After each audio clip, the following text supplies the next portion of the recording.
하지만 이미 존재하는 사업 모델이라 할지라도 타겟을 세분화하면 새로운 시장을 창출하기도 하는데요. 최근 미국에 사는 젊은 한국 교포들을 중심으로 독특한 데이팅 어플을 개발해 화제가 되고 있습니다. 니핑. 보통 사업 아이템이라고 하면 거창하고 대단한 거라고 생각하기 쉬운데요. 일상에서 사소하게 보일지라도 불편한 점이나 욕구를 해소시켜주는 해결책이 있다면 그게 사업 아이템이 될 수 있습니다. 요즘은 아직 창업을 하지 않은 예비 창업자들도 정부 지원 사업에 도전할 수 있고요. 창업 후 사업성이 인정되면 다양한 루트를 통해 투자를 유치할 수도 있습니다. 좋은 사업 아이템과 실력이 갖춰지면 소자본이나 무자본으로도 창업이 가능하단 말이 되는 거죠. 안녕하세요. 창업으로 세상을 바꾸는 니핑 캠퍼스입니다. 오늘은 아직 나만의 창업 아이템이 없는 분들을 위해 최근 투자 이슈가 있었던 사업 아이템들을 알아볼 텐데요. 투자가 이루어졌다는 건 그만큼 사업성이 인정됐다는 얘기이기도 합니다. 주의할 점은 창업 선배님들의 화려한 결과에 압도되기보다는 그들이 어떻게 문제를 정의하고 해결했는지 그 모습에 집중해 보시기 바랍니다. 창업가들의 사고 패턴을 가져가는 것이죠.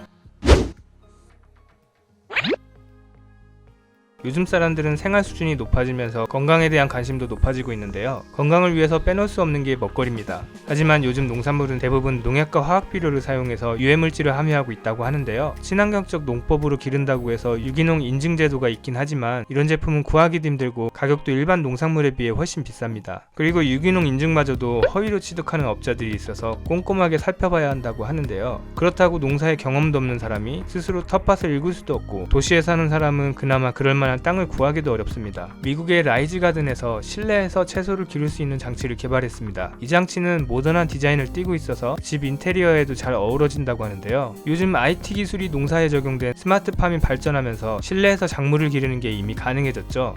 라이즈 가든은 스마트팜의 한 부분을 떼어서 일반 가정에 적용한 거라고 할 수 있습니다. 채소를 길러본 경험이 없는 이용자들을 위해서 어플로 다양한 정보를 제공하고 있는데요. 씨앗은 어떻게 심는지, 작물이 자라나는 과정은 어떻게 되는지, 시간은 얼마나 걸리고 다 자란 작물은 어떤 모양이 되는지를 자세히 알 수 있어서 초보자들도 쉽게 이용할 수 있다고 합니다. 라이즈 가든은 특수 배지를 활용해서 농약을 전혀 사용하지 않는다고 하고요. 수확한 작물은 어떻게 활용할 수 있는지 다양한 요리 레시피도 제공됩니다. 라이즈 가든은 인테리어로도 손색이 없지만 작물이 숨을 쉬면서 실내 공기를 정화하고 관상용으로도 훌륭하게 역할을 합니다. 특히 어린 자녀가 있는 집에서 손수 작물을 기르고 수확해서 먹기까지 체험할 수 있어서 교육적인 효과도 기대할 수 있다고 합니다. 라이즈 가든은 2017년 창업했고요. 이번에 트루 벤처스로부터 30억 원 규모의 시드 투자를 유치했습니다.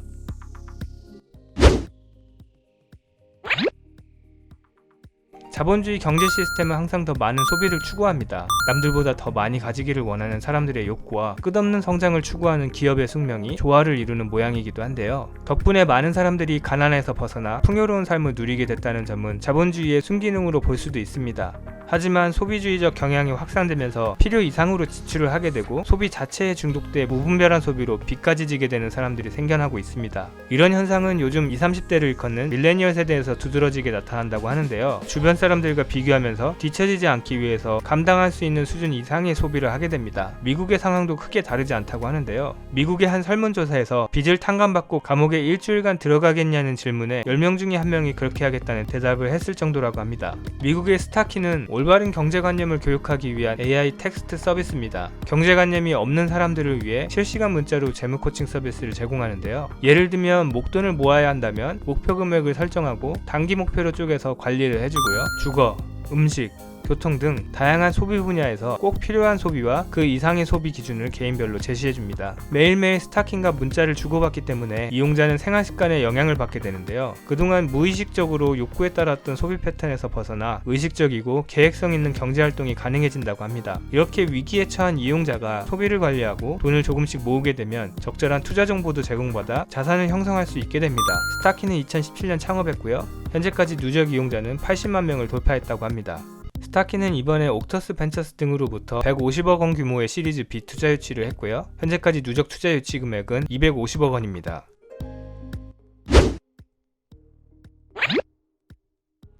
최근 팬데믹의 영향으로 세계 경제가 심각한 위기를 겪고 있는데요. 작년 말 중국에서 시작한 이번 팬데믹은 벌써 반년 넘게 장기화되는 양상을 보이고 있습니다. 사태 해결을 위해서는 궁극적으로 해당 바이러스에 대한 치료제나 집단 면역을 형성할 수 있는 백신이 개발되어야 하는데요. 많은 기업과 정부에서 최선의 노력을 다하고 있지만 그 해결 시점이 언제가 될지는 아무도 예측하기가 어려운 상황입니다. 따라서 팬데믹으로 인한 경제 위축 현상이 언제까지 지속될지 모른다는 얘기가 되는데요. 더군다나 바이러스로 인한 전염은 변종이 쉽게 나타나는 특성상 팬데믹 상황은 언제든 반복될 수 있다고 합니다. 그때마다 모든 사람이 집에만 틀어박혀서 아무것도 안 하고 있을 순 없겠죠. 전염병이 돌고 있는 상황이라도 우리는 생계를 위해서 최소한의 활동은 가능해야 하는데요. 이때 직장이나 상점, 문화시설 등에서 철저하게 방역 수칙을 지켜 위험 요소를 잘 관리해주는 것이 중요할 것입니다. 아일랜드의 제논 피버 디펜스는 비대면 체온 측정 솔루션을 개발했는데요. 유럽은 우리나라와 달리 상황이 더 안 좋다고 하죠. 이에 따라 지난 수개월간 대부분의 상점과 직장들이 폐쇄되는 셧다운 조치가 내려졌었는데요. 팬데믹 사태의 장기화에 따라 이제는 가게들이 다시 오픈하는 단계에 접어들고 있습니다. 이에 따라 각국 정부는 더 큰 전염을 방지하기 위해서 손님이나 직원 개개인의 체온을 측정하고 방역을 철저히 하는 지침을 내리고 있다고 합니다. 제논 피버 디펜스의 무인 체온 측정 솔루션은 카메라가 달린 스탠드 모양을 하고 있고요. 사람이 카메라 전방 50cm에서 1.5m 안에 들어오면 별도의 조작 없이 1초 이내로 얼굴을 인지해서 체온을 측정하게 된다고 합니다. 이로써 더 확실하게 비대면 출입 통제가 가능하게 됐는데요. 측정의 오차 범위는 0.3도 이내로 정확성이 우수하고 빠른 시간에 측정이 이루어지기 때문에 한꺼번에 많은 사람이 몰려와도 처리가 가능하다고 합니다. 만약에 체온 기준인 37.5도가 넘어서면 경고음을 내보내 실내 입장을 제한할 수도 있습니다. 제논 피버 디펜스는 2009년 창업했고요. 이번에 ATW 파트너스로부터 15억 원 규모의 투자 유치를 했습니다.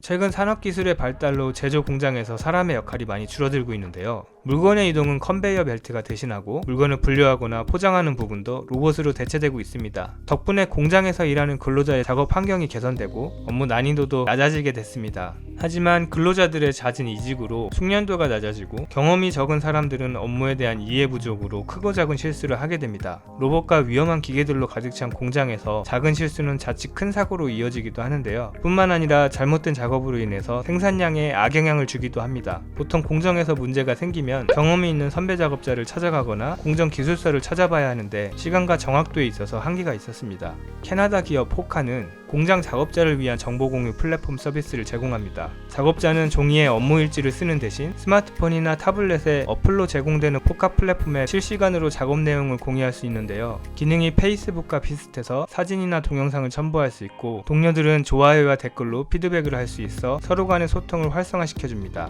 공정에 문제가 생기면 누구를 찾기 앞서서 포카에서 검색해 최신 업데이트된 해결책을 찾아볼 수 있고요. 작업자가 자주 바뀌더라도 이와는 무관하게 최신 정보가 계속 쌓이기 때문에 새로 들어온 작업자라도 문제없이 작업을 수행할 수 있게 됩니다. 또한 이번 팬데믹과 같은 상황으로 전체 작업자를 위한 방역 정보를 일괄적으로 공유할 수 있고 작업자는 수시로 이 내용을 확인할 수 있죠.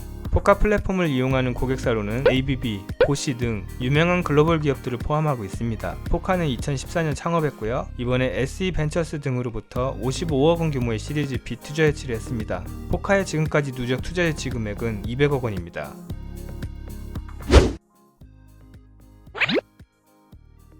요즘은 너도 나도 창업을 하기 때문에 더는 참신한 사업 아이템이 없다는 생각이 들 수도 있습니다. 하지만 이미 존재하는 사업 모델이라 할지라도 타겟을 세분화하면 새로운 시장을 창출하기도 하는데요. 최근 미국에 사는 젊은 한국 교포들을 중심으로 독특한 데이팅 어플을 개발해 화제가 되고 있습니다. 요즘 학생이나 젊은 사람들 게임 참 좋아하죠? 게임을 좋아하는 사람들은 게임을 하지 않는 사람들과 삶의 패턴이 완전히 다릅니다. 이들은 쉬는 시간, 기다리는 시간에 짬짬이 게임을 할 뿐만 아니라 여가 시간에도 게임을 하면서 많은 시간을 보내게 되는데요. 이들의 관심사가 게임에 집중되어 있다 보니 게임 외 데이트나 인간관계에 서투른 면이 있었습니다. 어쩌다 이성관계를 맺는다고 해도 상대가 게임에 관심이 없는 경우 서로의 생활 패턴이 너무 달라서 갈등을 일으키고 오래가지 못하는 경우가 많았습니다. 기뻐는 게임을 좋아하는 사람들이 이성교제를 할 수 있는 데이팅 어플입니다. 기뻐에서 맺어진 커플은 서로의 관심사와 패턴에 공통점이 많기 때문에 서로 잘 어울릴 수 있게 되는데요. 과거 게임하면 부정적인 이미지가 강했던 반면 요즘은 유명 연예인이나 평범한 직장인들도 게임을 즐기는 사람들이 많아지고 있죠. 이런 상황을 반영하듯 기뻐는 출시한 지 8개월 만에 별도의 마케팅 없이 입소문을 타고 4만 5천여 명의 가입자를 확보할 수 있었다고 합니다. 기뻐의 가입자 중 40%는 여성으로 구성되어 있어서 남성의 비율이 압도적인 다른 데이팅 앱과 대조적인 모습을 보이고 있습니다. 기뻐를 공동 창업한 데이빗 박은 본인이 어릴 적부터 게임을 쭉 해왔기 때문에 누구보다 이들의 삶을 잘 이해할 수 있었고 이들의 삶의 질과 행복 지수를 향상시키기 위해서 이 일을 시작하게 됐다고 전하고 있습니다. 기뻐는 2019년 창업했고요. 이번에 프라이머스 아츠 파트너스 등으로부터 24억 원 규모의 시드 투자를 유치했습니다. 네, 오늘은 여기까지 하겠고요. 오늘 보신 사업 아이템이 창업 아이디어를 떠올리는데 좋은 생각의 재료가 되어지기를 바라겠고요. 소자본이나 요즘 뜨는 사업 아이템 외에도 다양한 창업 정보가 궁금하신 분은 지금 미핑 캠퍼스에서 만나보세요. 감사합니다.